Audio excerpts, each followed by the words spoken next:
Thomas often grumbled because he was not allowed to pull passenger trains. The other engines laughed. "You're too impatient, Thomas. You'd be sure to leave something behind." This annoyed Thomas. "Rubbish! You just wait. I'll show you." One night, he and Henry were alone. Henry was ill. The men worked hard on him, but he didn't get better. Now Henry usually pulled the first train in the morning, and Thomas had to get his coaches ready. Thomas thought to himself, "If Henry is ill, perhaps I shall pull his train."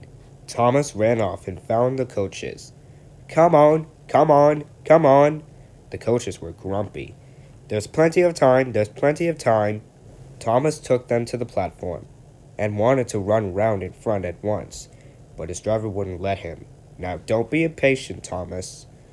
So Thomas waited and waited. All the people got in. The guard and station master walked up and down. The porters banged the doors, and still Henry didn't come. Thomas got more and more excited. Every minute, the fat director came out of his office to see what was the matter, and the guard and station master told him about Henry. "Well, Henry is not very well today. Find another engine. There's only Thomas." "Well then, all right. You will have to do it then, Chumish. Be quick now." So Thomas ran round the front and back down into the coaches, ready to start. He was so excited that his driver had to say to him, "Now don't be impatient, Thomas. Wait until everything is ready." But Thomas was too excited to listen to a word he said. What happened then? No one knows. Perhaps they forgot to couple Thomas to the train. Perhaps Thomas was too impatient to wait till they were ready. Or perhaps the driver pulled the lever by mistake. Anyhow, Thomas started. People shouted and waved at him, but he didn't stop. Thomas thought to himself, "They're waving because I'm such a splendid engine. Henry says it's hard to pull trains, but I think it's easy." And he pretended to be like Gordon. "Faster, faster, faster!" As he passed the first signal box, he saw a man leading out and waving and shouting, and he thought to himself, "They're pleased to see me. They've never seen me pulling a train before. It's nice of them to wave." And he hurried on. Faster, faster, faster! But he soon came to his signal, at danger. "Oh, bother! I must stop!"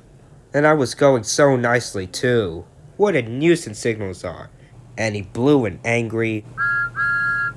One of the signalmen came up. "Hello, Thomas. What are you doing out here?" "I'm pulling a train. Can't you see?" Where are your coaches then?" Thomas looked back.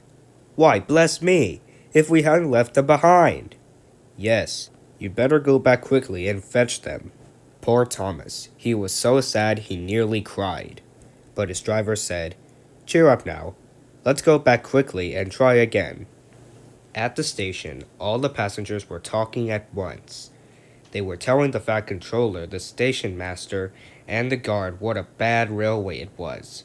But when Thomas came back and saw how sad he was, they couldn't be cross. So they coupled him up to the train, and this time he really pulled it.